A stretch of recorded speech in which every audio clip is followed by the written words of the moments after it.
नमस्कार, आप देख रहे हैं दैनिक जयंत और मैं हूं आपके साथ मानवी ठाकुर। शुरुआत करते हैं आज की खास खबरों से।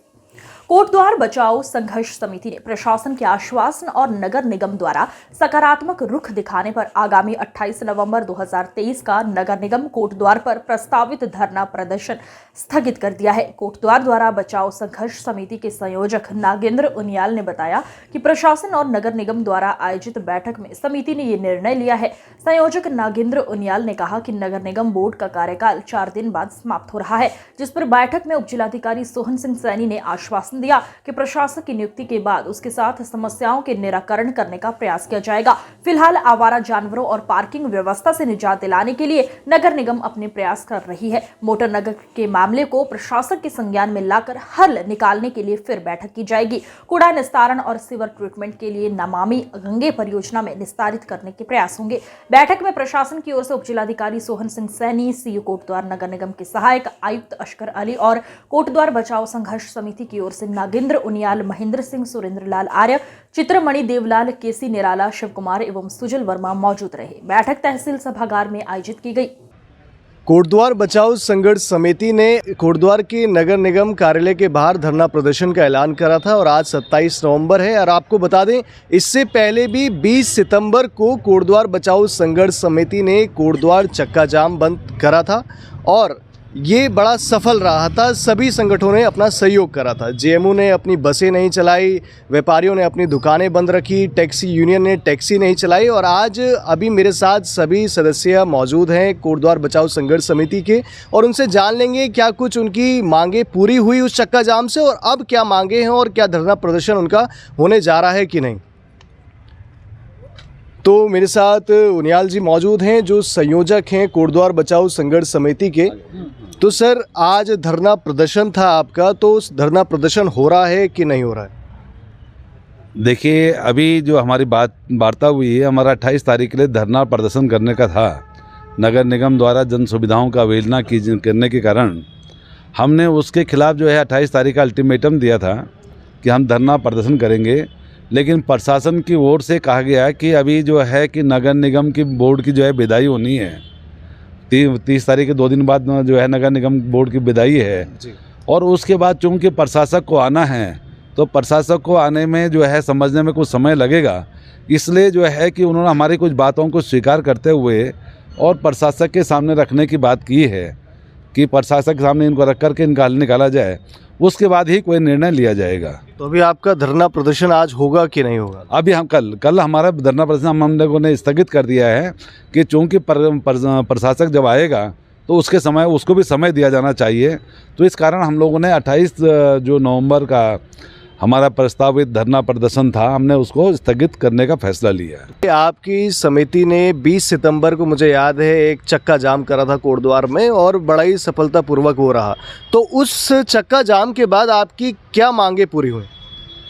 देखिए, चक्का जाम के बाद हमारी बहुत सारी मांगें कोटद्वार को एक जो हमारी सरकारें थी जो नेपथ्य में ले गई थी, आज उन्होंने उसको जो है सामने ला करके इसकी समस्याओं को हल करने का काम किया है।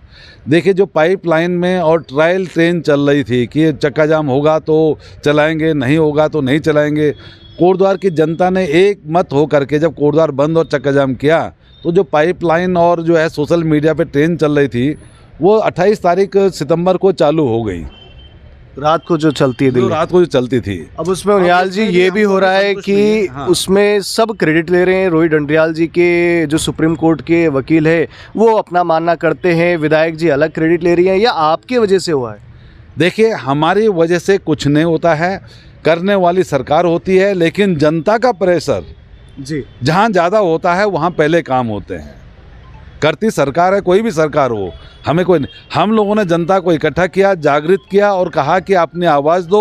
उन्होंने बंद और चक्का जाम से अपनी आवाज़ को दी और सरकार ने उसको जो है सुना और उनकी पूरी की है। मुख्य रूप से क्या क्या मांगे हैं अभी सर, अभी जिनको लेकर और आगे इस साथ में अब मिलकर काम कर रहे हैं? अभी देखिए, हमारी जो है बंद और चक्का जाम का असर आप इतना देखेंगे कि हमारी जो नई ट्रेन रात को चलने वाली शुरू हुई है उसमें एक कमी रह गई है, वो शायद किसी को नहीं पता है। उस ट्रेन पे एक डिब्बा हमारा लखनऊ हावड़ा का लगता था जी, अब वो नहीं जाता है। जो 2019 में हमारे जितने डिब्बे जाते हैं उसमें एक डिब्बा कम जा रहा है। तो हमारे प्रदेश के मुख्यमंत्री धामी जी ने रेल मंत्री से मिल करके उस डिब्बे को भी लगाने की बात की है जब हमने उनसे बात की। तो उसके अलावा हमारा जैसे लाडांग चिलरखाल मोटर मार्ग है, मोटर नगर का मामला है, सीवर ट्रीटमेंट प्लांट की आप बात समझ रहे हैं, तो वो अभी जो सरकार ने किया है, भारत सरकार से पास कराया, जो पाइपलाइन में डाल रखा था उन्होंने बंद रखा था, वो उसके जो है कि नमामि गंगे योजना के तहत तो जो 135 करोड़ रुपए आए हैं उसमें सीवर ट्रीटमेंट प्लांट और जो है कि कूड़ा निस्तारण का भी मामला शामिल है। तो ये अब बंद और चक्का जाम का ही परिणाम है कि सरकार को जागना पड़ा और सबसे पहले उस प्रस्ताव को बाहर निकाल करके केंद्र के सामने रखना पड़ा। बाकी सर उस समय जब चक्का जाम था तो हमारे दर्शकों ने बड़े कमेंट करे थे, ये कमेंट भी था जिससे जो मैं आपके साथ साझा करूंगा कि अभी इस वक्त कोटद्वार बचाओ संघर्ष समिति का नाम पूरे शहर में हो चुका है, जिस तरीके से आप सब लोग मिलकर कार्य कर रहे हैं। तो क्या ऐसा तो नहीं है जैसे जैसे लोकसभा नगर निगम के चुनाव नज़दीक आ रहे हैं तो इसलिए एक्टिवली काम हो रहा है? अभी लोग ये कह भी सकते हैं कि साहब लोकसभा का चुनाव काम जो है कि टाइम पे आ रहा है, तो 20 सितंबर के बाद ही क्यों काम हो रहे हैं? ये 20 सितंबर चक्का जाम और बंद के बाद ही काम क्यों हो रहे हैं? वो अगस्त में क्यों नहीं हुए, जून में क्यों नहीं हुए, उसके बाद ही क्यों काम शुरू हो रहे हैं? इन्हें पता लग गया कि कोटद्वार का माहौल ऐसा है कि ये पूरे पहाड़ तक फैलता है। अगर यहाँ की जनता नाराज दिखाई देगी, आज भी आप देखिए कि प्रशासन भी हो गया, चाहे विभाग हैं, बड़े अलर्ट हैं। हमने नगर निगम खिलाफ जब हमने धरना प्रदर्शन का ऐलान किया है तो बार बार प्रशासन ये चाहता है कि कोटद्वार में ऐसी कोई स्थिति ना आए कि जनता को सड़कों पर उतरना पड़े। उससे पहले उनकी बातें सुन लो, उनकी बातें मांग लो। हम इसके लिए हृदय से उनका आभारी भी हैं कि वो जनता को सड़कों पर आने से पहले ही हमारी बातें सुन रहे हैं। तो ऐसा नहीं है कि सब वो जो है चुनाव की वजह से हो रहे हैं। अगर चुनाव से पहले तो 20 सितंबर के बाद ही सब हो रहे हैं ये काम।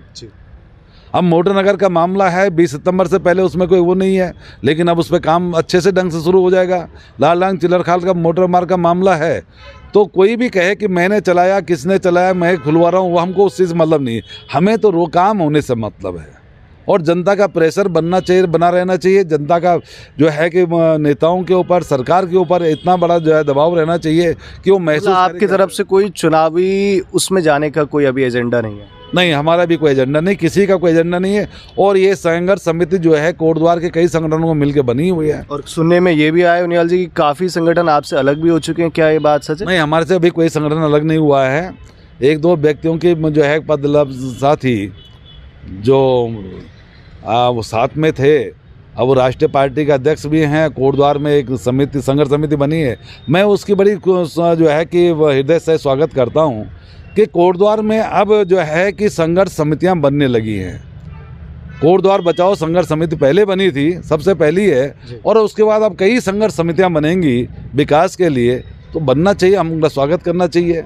लाल जी, आप एक बड़े संपादक भी हैं, कोटद्वार के लिए करते भी आ रहे हैं, तो क्या आपने ये धरना प्रदर्शन चक्का जाम समिति के माध्यम से, ठीक है, क्या आपने व्यक्तिगत स्तर पर भी, आपकी समिति ने भी और आपने भी क्या डीएम साहब, सीएम साहब से सीधे बात करी इन सारी समस्याओं को लेकर?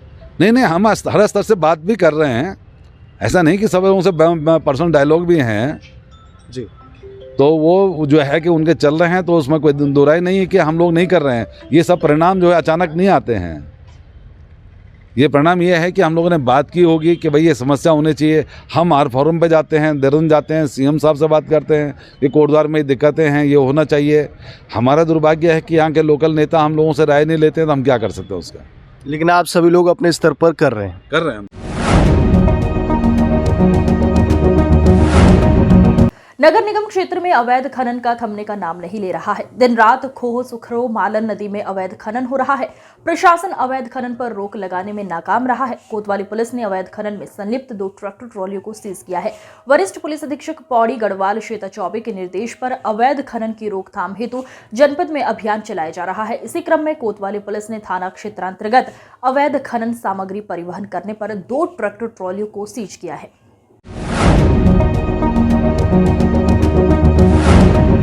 उत्तराखंड पहुंचे प्रधानमंत्री के प्रधान सचिव पीके मिश्रा। प्रधानमंत्री के प्रधान सचिव पीके मिश्रा ने सिलक्यारा सुरंग के अंदर फंसे श्रमिकों से वार्ता कर उनका हालचाल पूछा और हौसला बढ़ाया। कहा कि हम सब लोग पूरी कोशिश में लगे हैं कि जल्द से जल्द आप लोगों को बाहर निकाला जा सके। हेलो, हाँ, आप कौन बोल रहे हैं? अच्छा, मैं पीके मिश्रा बोल रहा हूँ। हम लोग आए हैं, मैं तो प्राइम मिनिस्टर ऑफिस से, और ये होम सेक्रेटरी साहब भी आए हैं, भल्ला साहब। Good afternoon. और आप लोग सब ठीक हैं? मेरा शुभ नाम है पीके मिश्रा। और भल्ला साहब भी मेरे साथ हैं, होम सेक्रेटरी साहब। और आप लोगों को खाना सब ठीक मिल रहा है?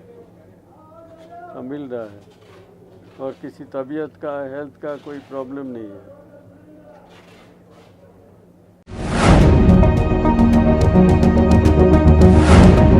लखनऊ 27 नवंबर श्री नागेश्वर महादेव मंदिर की स्थापना दिवस एवं कार्तिक पूर्णिमा के अवसर पर शारदा नगर रुचि खंड के क्षेत्रवासियों द्वारा अखंड रामायण पाठ एवं हवन पूजन के बाद भंडारे का आयोजन किया गया, जिसमें उत्तराखंड के उत्तरकाशी के 16 दिनों में सिलक्यारा सुरंग में फंसे 41 मजदूरों के सहकुशल निकलने हेतु सभी भक्तगणों ने प्रार्थना की। गौरतलब है कि 12 नवंबर दीपावली की सुबह सुरंग में मलबा गिरने से 41 मजदूर फंस गए थे। इस अवसर पर समिति के अध्यक्ष डॉक्टर विजय शंकर ओझा, बहादुर सिंह बिष्ट, संजय सिंह, उमेश द्विवेदी, सुरेश श्रीवास्तव एवं अखिल भारतीय उत्तराखंड महासभा के राष्ट्रीय मीडिया प्रभारी अशोक असवाल सहित कई भक्तजन उपस्थित थे।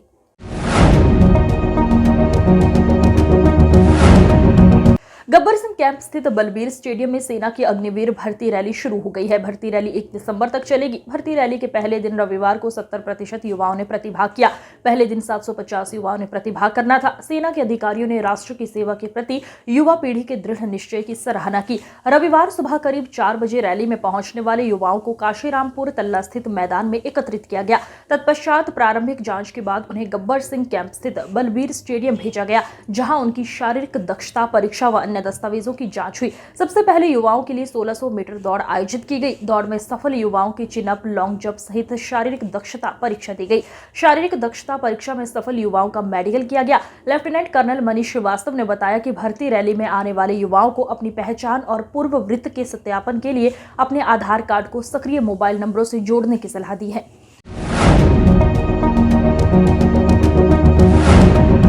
आज की खबरों में बस इतना ही। देखते रहिए दैनिक जगत। नमस्कार।